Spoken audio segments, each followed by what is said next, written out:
Hello दोस्तों, स्वागत है आपके अपने YouTube channel study MCQ 1M पर। आज हम देखने वाले हैं चैप्टर तंत्रिका तंत्र यानी नर्वस सिस्टम। ये हम देखने वाले हैं क्लास 6 से लेकर के 12 तक में जो भी NCERT का प्रश्न बनने वाला है वो हम एक ही वीडियो में समाप्त करेंगे। तंत्रिका तंत्र से अगर पूछेगा आपको अगर NCERT से क्वेश्चन तो आपको इस वीडियो से बाहर तो 100% नहीं आएगा, इसी वीडियो से आपको मिल जाएगा। तो चलिए शुरू करते हैं, फिर देरी किस बात की। क्वेश्चन है, मानव शरीर की प्रत्यावर्ती क्रियाओं का नियंत्रण केंद्र कहाँ स्थित होता है? तो मेडुला ऑब्लोंगटा में। मानव शरीर की प्रत्यावर्ती क्रिया का नियंत्रण केंद्र कहाँ होता है? मेडुला ऑब्लोंगटा में। हृदय की धड़कन की गति किसके द्वारा बढ़ती है? अनुकंपी तंत्रिका द्वारा। हृदय की धड़कन की गति किसके द्वारा बढ़ जाती है? अनुकंपी तंत्रिका द्वारा।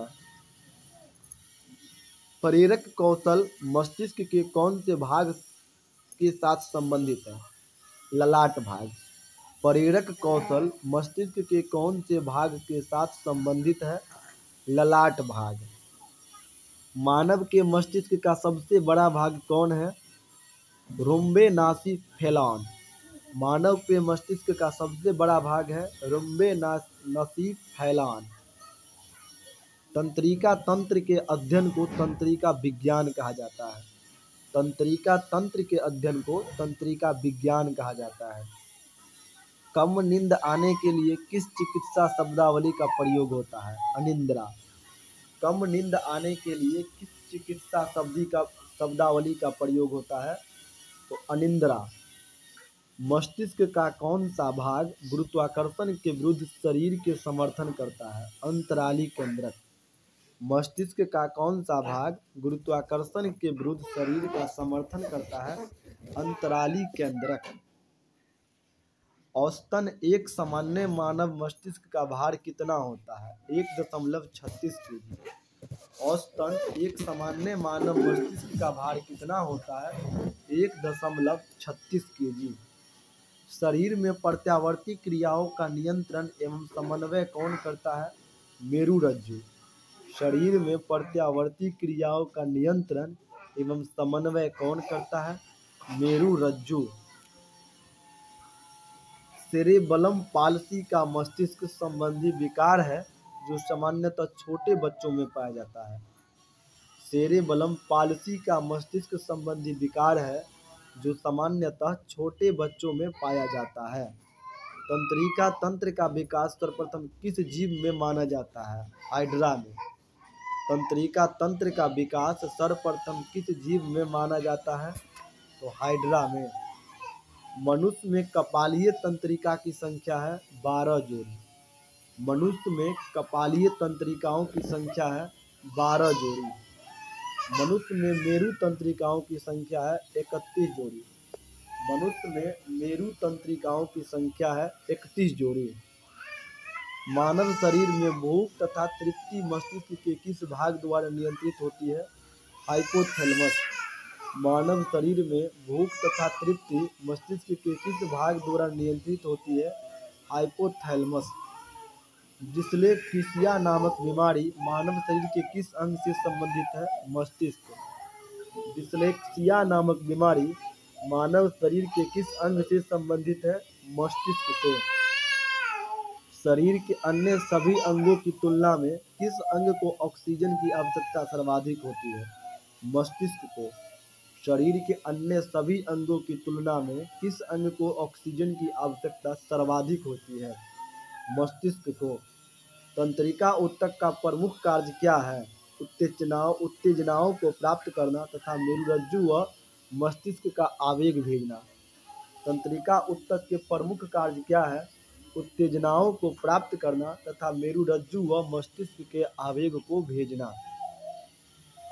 अगला है, भोजन ग्रहण के पश्चात आहार नाल की तरंग गति और इसकी दीवार की ग्रंथियां का स्त्रावन का उत्तेजना किस तंत्र द्वारा होता है? परा अनुकंपी तंत्र द्वारा। भोजन ग्रहण के पश्चात आहार नाल की तरंग गति और इसकी दीवार की ग्रंथियां के स्रावन का उत्तेजना किस तंत्र द्वारा होता है? परा अनुकंपी तंत्र द्वारा। कौन सा तंत्र हमारे शरीर में समन्वय का कार्य करता है? तंत्रिका एवं अंतःस्रावी तंत्र। कौन सा तंत्र हमारे शरीर में समन्वय का कार्य करता है? तंत्रिका एवं अंतःस्रावी तंत्र। जो मनुष्य यह नहीं समझ पाता है कि कब उसे भोजन करना है, कब रोक देना चाहिए, वह किस रोग से पीड़ित है? बुलिमिया रोग से। जो मनुष्य यह नहीं समझ पाता है कि कब उसे भोजन करना है और कब रोक देना है, वो पीड़ित है बुलिमिया रोग से। जैविक घड़ी मानव शरीर के किस अंग में स्थित है? हाइपोथैलेमस में। जैविक घड़ी मानव शरीर के किस अंग में है? तो हाइपोथैलेमस में। एपिथैलेमस किन ग्रंथियों से निर्मित है? पिनियल ग्रंथि या हैब्यूनेला से। एपिथैलेमस किन ग्रंथियों से निर्मित है? पिनियल ग्रंथि यानी हैब्यूनेला से। मानव शरीर का कौन सा भाग अल्जाइमर रोग से प्रभावित होता है? मस्तिष्क। मानव शरीर का कौन सा भाग अल्जाइमर रोग से प्रभावित होता है? मस्तिष्क। मांसपेशियों के रेशे में आवेग संचरण के लिए किस पदार्थ की आवश्यकता होती है? सोडियम। मांसपेशियों के रेशे में आवेग संचरण के लिए किस पदार्थ की आवश्यकता होती है? सोडियम। मनुष्य का मस्तिष्क कितने भागों में विभाजित है? 3 भाग में, सेरेबलम और ब्रेन स्टेम। मनुष्य का मस्तिष्क कितने भाग में बटा है? 3 भाग, सेरेबलम और ब्रेन स्टेम में।